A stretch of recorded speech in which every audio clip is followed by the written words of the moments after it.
Oded, good morning. Welcome. Thank you for inviting me.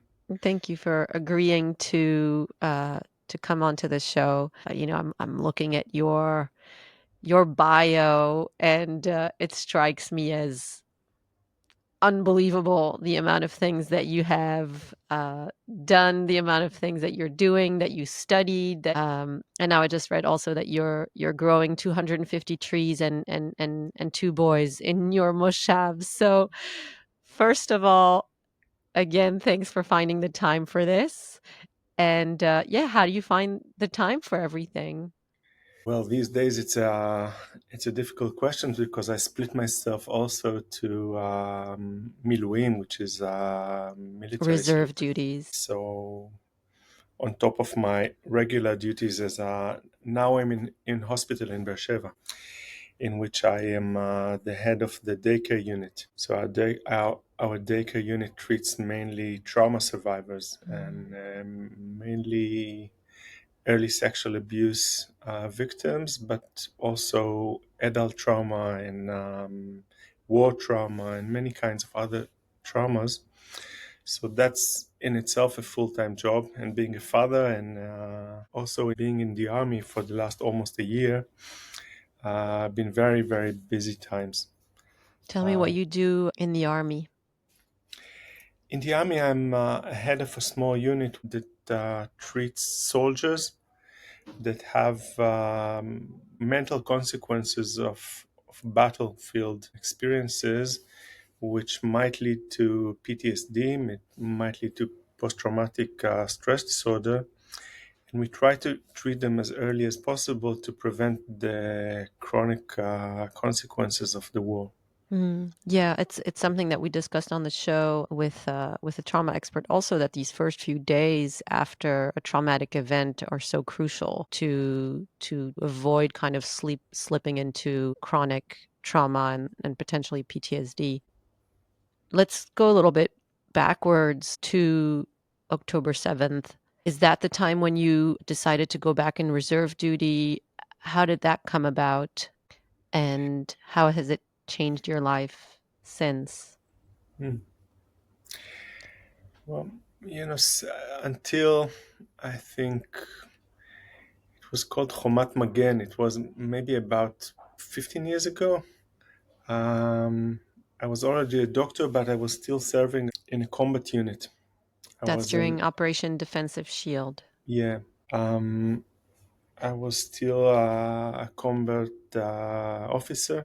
After that, I was kind of, I wouldn't say fully post traumatic, but it was hard for me to be a doctor and to practice Zen and to be so in tuned to other people's well-being and to also be involved in fighting. And I started serving in the army as a major as a psychiatrist. And I became the head of this unit of the Gaza division, which treats soldiers injured mentally by the war. Um, So I've been doing that for the last at least 15 years in all the war rounds in Gaza. So it's not the first time, and I have gathered quite a lot of experience in treating soldiers. And that's also my daily life here in the hospital, with which I treat trauma. Which is trauma has its different aspects, but it's a field of my interest and profession. So it was quite obvious when the war started that I'm going to be called, and we just drove there like many other officers. And among with my colleagues, we started treating soldiers and people who were exposed to the horrors of that day. And in a way, that day continues because people come again and again because they are not healed, because of the impact of the trauma, and war continues, and war creates more and more post-traumatic soldiers. So there's a lot of work in this field, um, and in a way, I'm 50 this year, and I think my professional life and my Zen experience and my training in mindfulness and my experiences as a combat officer and my experience as a military psychiatrist all made me, I wouldn't say ready, but maybe more apt for this task, which never stopped being difficult and hard, also on the therapist's souls. Hmm.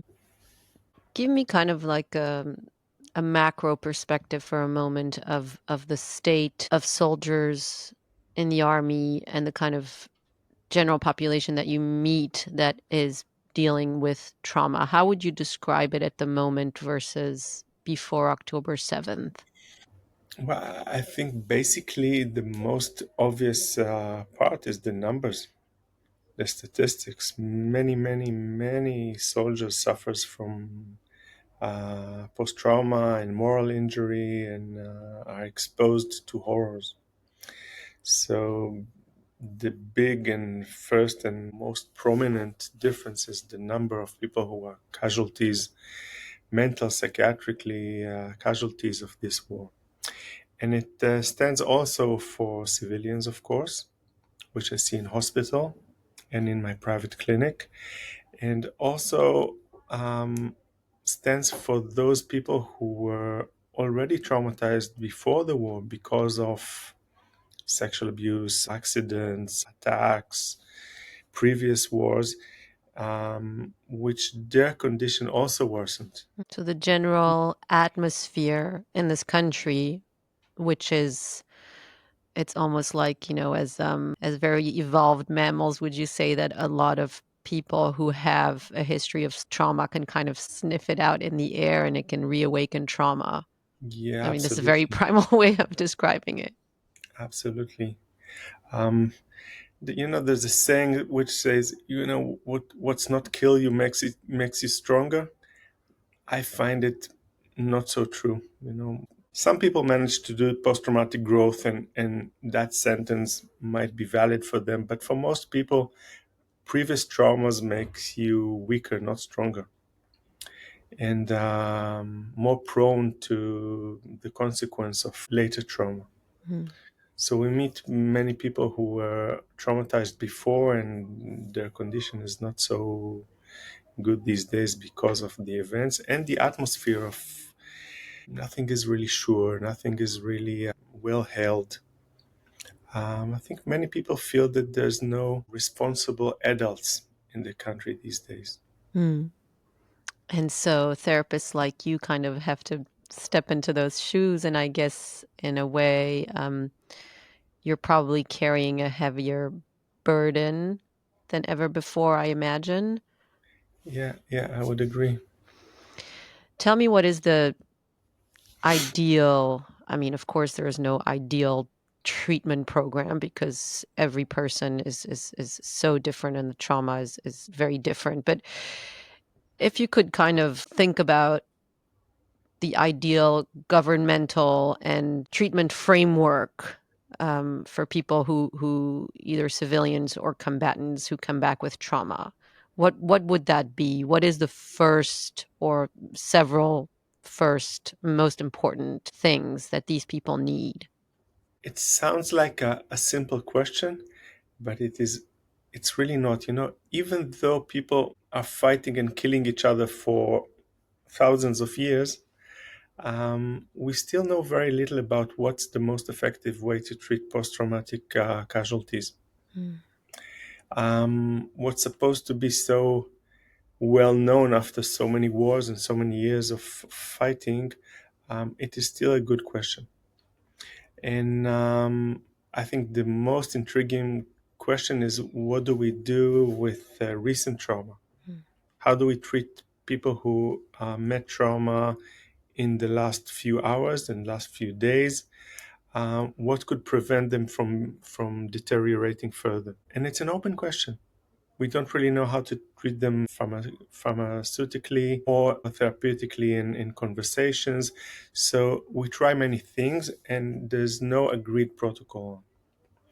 I think most people would say that you have to differentiate between what's happening in the first few weeks and people who are suffering from a chronic episode, which is after a few months. Mm. And we are already almost a year in this war, so we can see people who are going to suffer from this consequence for a long time, with disabilities and impairment of their private and occupational and family life. And people who have some more acute episode, and maybe we can help them not going the full path to chronic PTSD.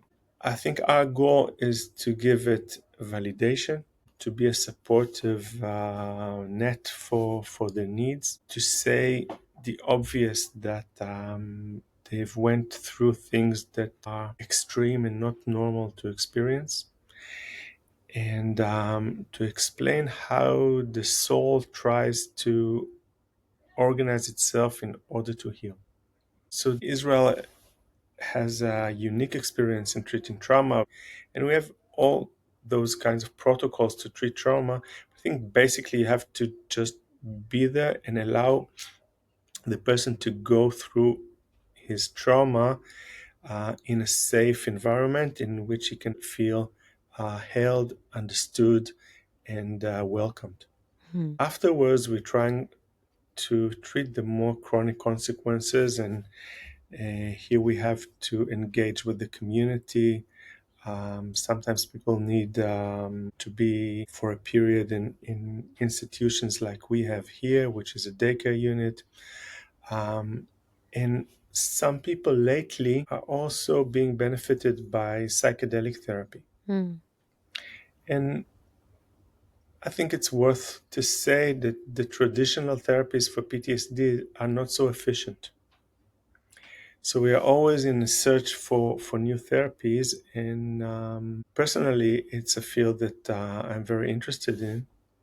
So we have suggested few research around trauma, along with OCD and depression and others. But in terms of trauma, we're involved in a MAPS study on trauma on a group setting with MDMA. And also, we have two studies on trauma with psilocybin, Mhm. and we have an active, Psilocybin being a active component in mushrooms, yeah, psychedelics. and then we also have an active treatment, which is not research based, but actual going on treatment with ketamine. We give ketamine in an injection, in a muscle injection, and then we have about 2 hours of psychedelic session held by two therapists who are doing trauma-focused psychotherapy assisted by the effects of ketamine, and we see a very high efficiency of this treatment. We've already treated around 20 clients here. We got a small funding for this, so we're running it in this hospital with no charge for the clients themselves. I want to go a little bit deeper into these treatment modalities that you're experiencing with. First, I want to go back to what you said about the kind of traditional therapies. So, what's interesting to me is you seem to be on the forefront of all these experiential therapies, such as somatic experiencing and psychedelics. Mindfulness, Buddhism. At the same time, you come from a very mainstream background. You're a psychiatrist, so that's like Yeah. prescribing antidepressants, etc. And you're a psychotherapist, which is based on psychoanalysis and Freud and all of that. Um, and I'm interested in why you think that those kinds of therapies don't um, don't kind of hit the mark. Is it because traditional therapy is really kind of talk based, so you're talking about your trauma, but you're kind of staying within the realm of the rational part of your brain, trying to kind of rationalize it? And is it because that is not enough, taking into consideration the kind of experience that the body has stored? In some way, the body has stored the trauma. Is it related to that? Well, it's hard to say. I think all the things you've mentioned are valid. I can answer this in few ways. First is practically we see that the current therapies are not enough, and if you look at statistics on U.S. war veterans, you see tremendous amounts of suicide and disability. So those are people who might have been treated traditionally and maybe take Yeah. antidepressants and anxiety medication and go to kind of traditional therapy. You're saying you're still seeing enormous rates of suicidality. And disability. You just look at the statistic, you can see it doesn't work. Why it doesn't work? I think trauma touches very, very deep wounds of not being able to trust other people mainly, and also the world. Like if the people who experienced trauma, something shatters inside them in the most basic way, which people believe that the world is a safe place and people are might be good for you. So this is a very, very deep wound. So we need something which is way deeper than words. So I think even traditional psychotherapy, I think the main thing that traditional psychotherapy does is not about the words itself. It's about the connection, it's about the emotion, it's about something that is happening which is beyond words. And the words themselves are just the camouflage of what's actually happening. Right, which is the connection between the therapist and the Yeah, but I think patient. in order to do this well, you need to be a very wise and experienced and talented therapists. As in all fields, only few or not a lot of the therapists manage to do this kind of work. Also, I think many therapists don't include the body into the picture, Hmm. and trauma is ingrained into your body. And it affects the nervous system, it affects many aspects, and almost always the if not always the body is a very important part of the trauma itself, so we have to acknowledge that. I have in my life those two parallel realms of development. One is I've been an officer in the army. I've learned medicine in Tel Aviv University. I had my full residency in Shelvata, which is a very good psychiatric hospital in Hod Sharon. I learned psychoanalytic, psychodynamic psychotherapy in Tel Aviv University. My supervisors were people who were interested in dynamic analytical approaches. Uh, and in the same time, I have a black belt in martial arts. I practice Zen for since '97. Zen meditation. Zen meditation. I teach mindfulness. I'm interested in psychedelics, and so I have also this unconventional side, which I find this synergy give me a lot of opportunities to merge those fields and to be in an influential place also in the army, but also here in hospital that I manage this department, and then I can bring into the institutional Ministry of Health hospital things like psychedelic therapy and Zen meditation.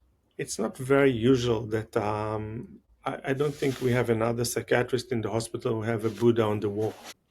Yes, and we also have this outside my window. We have this therapeutic garden, and our clients are working together and cultivating the soil and growing trees and plants and flowers, and we have fish in the pond. So I think moving and doing things and touching things and being mindful to them are therapeutic in themselves, especially in trauma. I think in general, if you do something which encompass all who you are, first of all, it's fun and it helps you to be more engaged. And if it's fun for you and you're engaged, you can bring yourself wholly, and then you can not just enjoy it, but to be beneficial. And I would say the obvious, that I'm not doing it alone. I'm doing it with my crew here, which are each unique and special and wonderful people and wise therapists.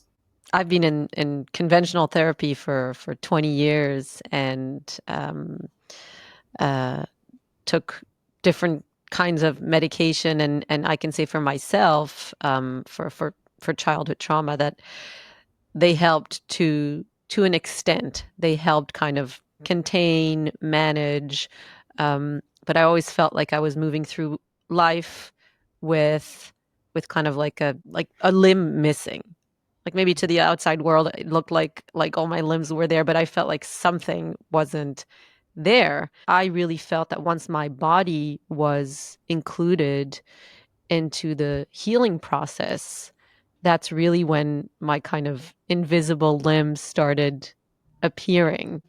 So I started learning yoga, and then I started learning meditation and different kind of movements, and really connecting with nature. When you talk about the garden and kind of putting your hands in the soil, it's a way of reconnecting and reappearing. And I can really imagine that the trauma survivors who pass through your clinic are probably very, very fortunate, because um, I feel like you're probably looking at the whole of them, not just their story, not just the narrative, but also at the very, very deep needs in their bodies to reconnect, to feel safe, to be held, to be seen.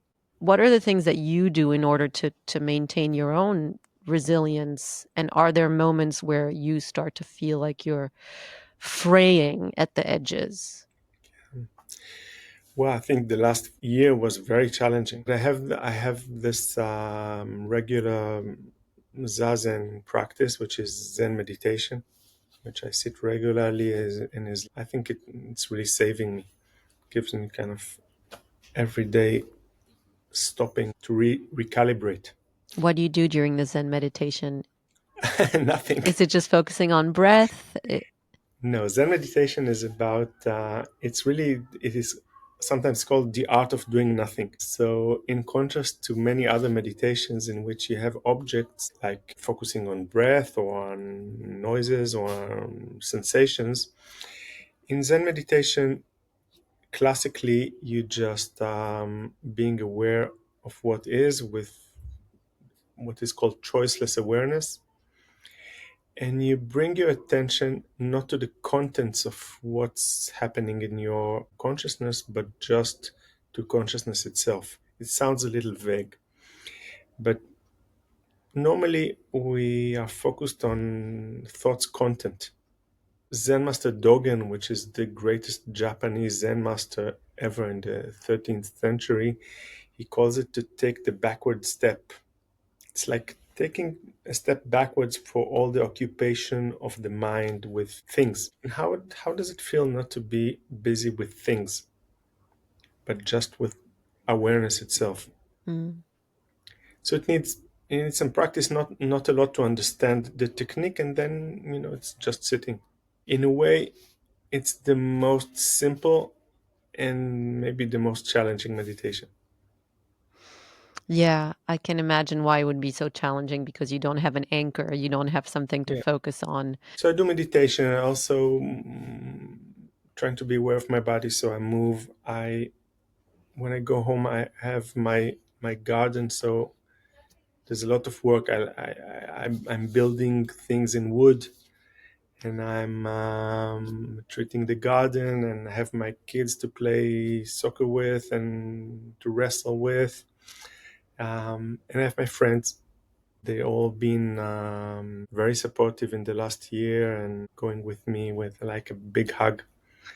And I have my teachers, which are also like a lighthouse of hope and wisdom, and kind of build my inner structures. Mm. Sounds like you're very blessed to have a very whole support system that you've created for yourself, which probably allows you to give so much more. It's important. Yeah, it's important for me. Let's go back a little bit to your work in the army. you're working with soldiers, so most of them are young. What are they seeing? What are they experiencing? And what aspects of it can be so traumatic? Is it violence inflicted by others, or is it violence inflicted by them? Mm. It's a very important question. I think the obvious way we think about trauma is about people who were exposed to things done to them. And that's, of course, valid. And many soldiers seen too much, were frightened by circumstances that were life threatening and scary and horrible. So that's one part of trauma, and maybe even the more common type of trauma. But there's also in the literature, and we see it more and more often in the field, which is called moral injury. That people are being traumatized by doing immoral actions to others or being exposed to such circumstances. And unfortunately, we see those as well. And that's difficult for the soldiers, but it's also difficult to treat Mm. for the therapists because it's a heavy burden. Because you see someone who's both a victim and a victimizing. And I think it's a more complicated and difficult to treat. And it's also sad for me personally to be exposed to it. Mm. Is it something that you think in this current war has more opportunities to kind of, sprout moral injuries? Is it because of the scale of the war? Is it something that you feel has more outlets specific to Yeah. this war? I definitely think it's not new. I think it's always been an issue, but I think the scale of it raised in the current war. First, because the scale of the war. Secondly, because this war began with a tremendous amount of hatred and with a revengeful energy, Mm. um, and also it keeps on going for a long, long time. The Yom Kippur War, which is one of the biggest tragedies of Israel, fighting itself lasts less than 2 weeks. And here we are almost counting a year. So people have more and more opportunity. And also, I'm tempted to say normal wars as if there's such a thing, but there's no such a thing. But here, especially, there's a very, very close connection between civilians and soldiers. The big previous wars, it was a war between soldiers. So it makes a huge difference. Do you ever feel morally torn about Absolutely. in the army, you're still participating in some ways in Yeah. this machinery of war? I imagine that as a, a Zen practitioner, as a meditation teacher, you must in some very deep way be a pacifist. How does that blend in with your past as a soldier and with your work in the Well, it's army? difficult. In a way, it's easier for me because I'm working as a doctor, and I'm in the side of the victims. But that's a too easy answer. Okay. In a way, it's always a question how right it is to be part of the war and representing this army as a major, as an officer. I think my ethical calculations, um, I try to navigate between those ethics. And as any ethical conversation, there are downsides and pro sides. Until now, I think the work I'm doing for the victims is more important than to say I'm not collaborating. But it's a concern. You have two sons. How old are they? My older son is 15 and a half, and my younger one is 12. And And when you think about them going to the army, how do you feel? in a way, I'm thankful that my kids are still young, but they're growing up, and I'm terrified by the fact that they're going to be exposed to things I was exposed to. My army service as a combat soldier and officer, I think it was good for me and taught me a lot and was important to my personal growth, but could very easily would be traumatic. Mm, And in the most simple way, I just, I love them, so I'm afraid that something will happen to them.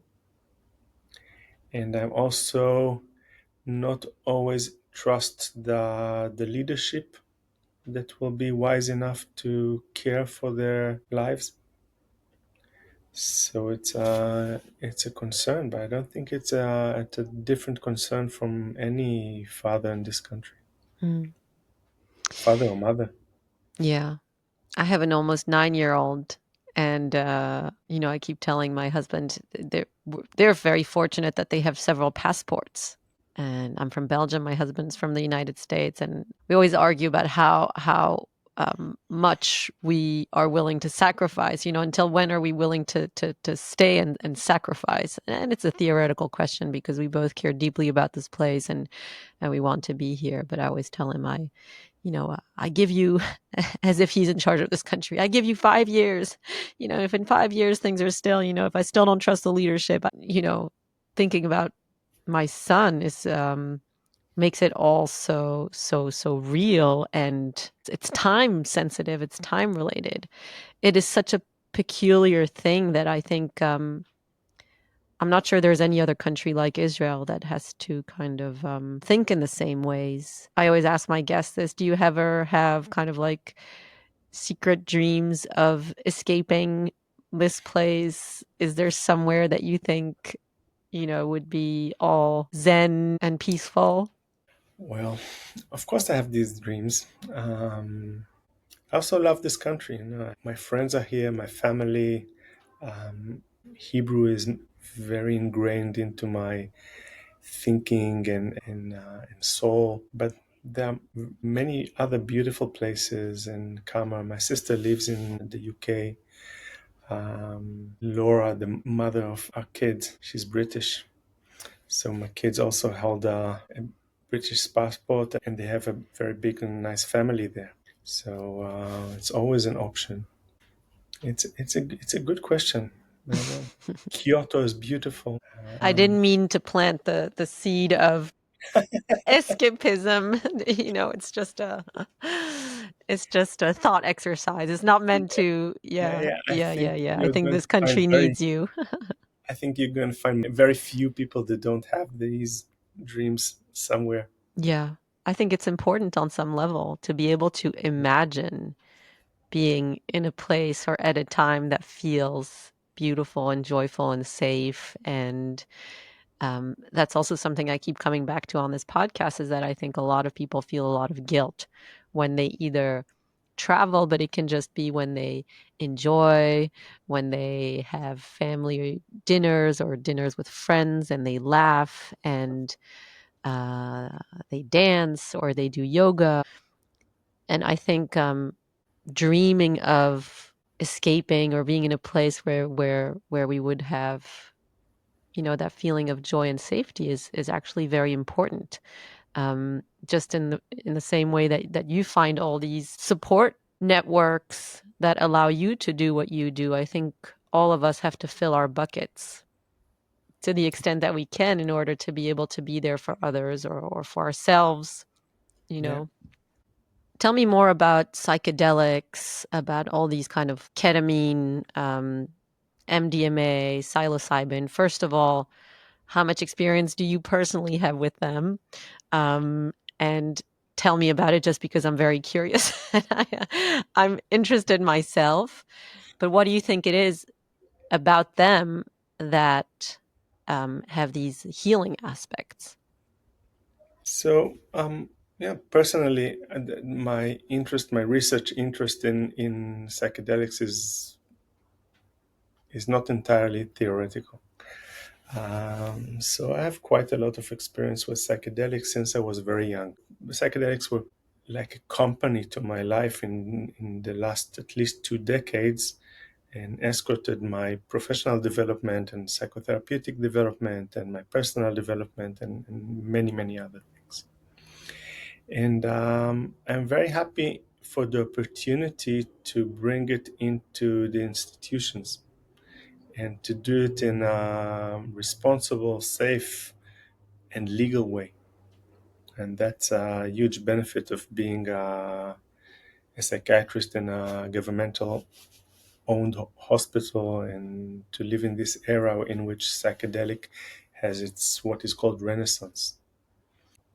For me, psychedelics always were able to be a mesh of three different fields: my psychological stories, my spiritual life, and my body experience. So it gives something which is very holistic in these three aspects.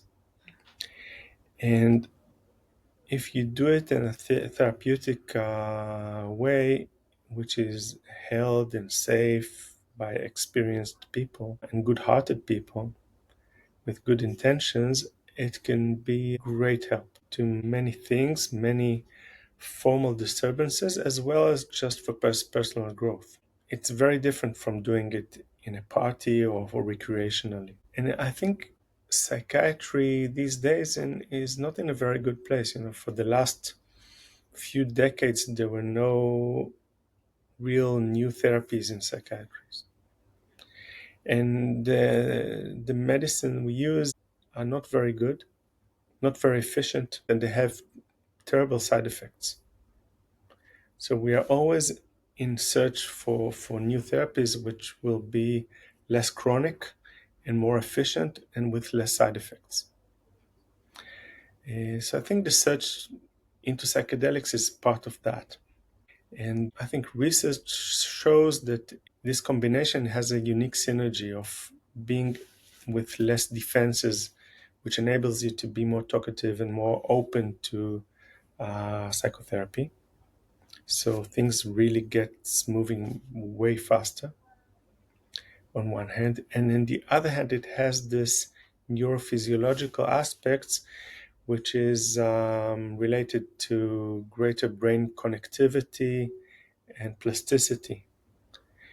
It actually changes the shape of your wiring, Hmm. if Of your brain, yeah. put very simply and simplistically. So it also helped change from things that were wired by trauma and depression and anxiety, to change the brain's wiring to something which is more trusting and healthy and loving. So this combination, this synergy between neurophysiology and a therapeutic effect of psychotherapy, I believe has a tremendous effect on various disturbances. I I need to say, as a doctor, in order to be responsible, that psychedelics can also be dangerous. So in order for it to be safe, we put a lot of effort into screening and to see whose people can benefit from it and who might be hurt from it. So it's not just to promote psychedelics to be put in water for everyone. Hmm. In fact, um, at the Nova Festival on October 7th, a lot of people were on psychedelics, on mind-altering drugs. And from some of the things that I read, in some cases, they actually exacerbated the trauma. Can you talk a little bit about that? Well, there are research done these days. One of them is Professor Roy Solomon and others who are trying to look into the effect of being under psychedelic effects during the trauma. I think the picture is very complicated. Some, I think, benefited from it. Some, I think, it exacerbated the trauma. Um, as a community, the Nova survivors are a complicated group, and some of them suffer tremendously until these days, and are a group which is not so easy to treat and has its unique challenges. So I think it is still unclear whether the use of psychedelic was protective or even dangerous. And I also think it's not such a yes or no question. People used various kinds of psychedelics in different times, so it might be different if you just took the psychedelic, if you took acid an hour ago, or you took MDMA 5 hours ago. So it varies a lot. In your work, do you also treat civilians who were directly affected by the October 7th attacks? Yeah, Or absolutely. We have clients in this ward, um, and in my private clinic. So it's all over. You can't escape it as a therapist. mm. And do you find that the community of healthcare providers, of mental health care providers, therapists across the country, has there been a kind of support system there also where you share with each other? And because Yeah. this is really a situation where you've had to learn as you go along because nothing like this has ever happened. Do you Yeah. find that the community of mental health care providers has been very helpful and supportive? To some extent, like there are WhatsApp groups which are very helpful, and have various subgroups. We have this group of this ward with the daycare unit, which we meet on a daily basis, and that became a nice community into treatment. I don't know about anything which is heavily organized, but I think in general, people in the therapeutic community, they are used to supervision groups and discussing things. So that's a good good approach, and I would think it's tremendously difficult to hold trauma as a therapist alone. So we need the community, and I can just be um, in wish that it would be more pronounced and active.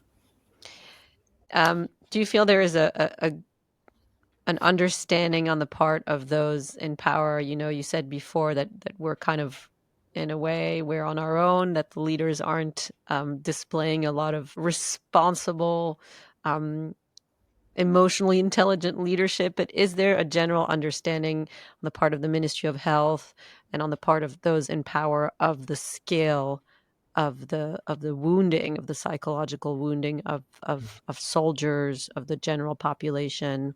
Or do you think there's a very big gap between what you see and what is being understood at those levels?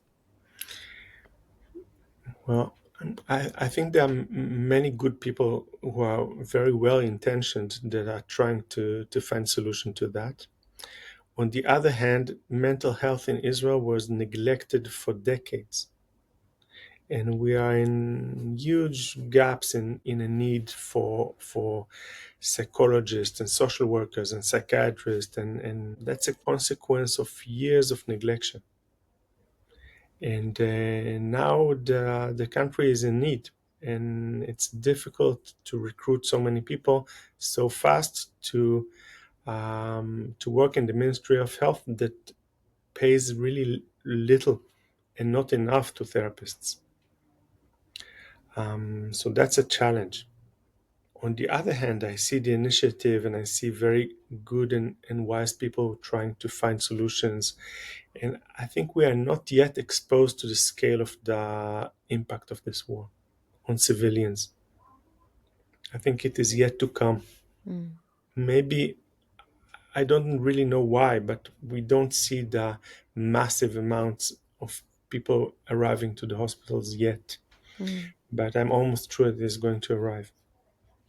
Yeah. Maybe because the war is still going on, maybe because of the political circumstances. I don't really know. Maybe we need more time. Yeah. I think, maybe one hypothesis is that, the people who were most affected, and there's so many in this country, and so many of us know them, either people who were killed or injured or who are currently serving. When you see those people, I think it might be hard for a lot of civilians to say, I need help. Yeah, people who live in Tel Aviv and just have been watching the news for a year, yeah, and who know there is a lack of mental health practitioners, etc. And I also think that in time of war, maybe a lot of us are kind of like holding, kind of like tensing our bodies, our muscles, and it's still waiting. in that state of fight flight where we haven't let go enough to kind of see where the deck of cards have fallen psychologically and to understand what are the implications for our Yeah, own mental health. yeah. What are things that you think people, average civilians, should do if they could all hear you and you had a message for them, what would you say? Well, I think if you suffer from symptoms of post trauma, I think you should seek therapy. That's first. But also, I would encourage people to put attention on their resources, paying attention to the body, like doing meditation, yoga, any kind of sport. Connect or reconnect with your friends and community. Be around people that you love and love you. Try to be engaged in something which is creative. And I think maybe most important, um, try to remember what are your most important values as a human being. And I think doing something according to these values might be very helpful. Doing something for someone else, building something for someone else, connecting, trying to take your mind out of obsessive thinking about what can I gain to how can I give something to someone. I think that will open realms of compassion, of love and goodness that is also in great need, but also might help people see the world more clearly and have a spiritual meaning to their existence. So I really believe this is helpful for each people to their own difficulties, not only for others. Like I recall what the Dalai Lama said. He said, if you want to be good to others, practice compassion. If you want to be good to yourself, practice compassion. So I think giving and generosity and kindness are great medications that maybe we don't take enough. Hmm. Thank you so much for taking the time. Thank you for inviting me. It was very nice to speak with you. It was a pleasure, Oded.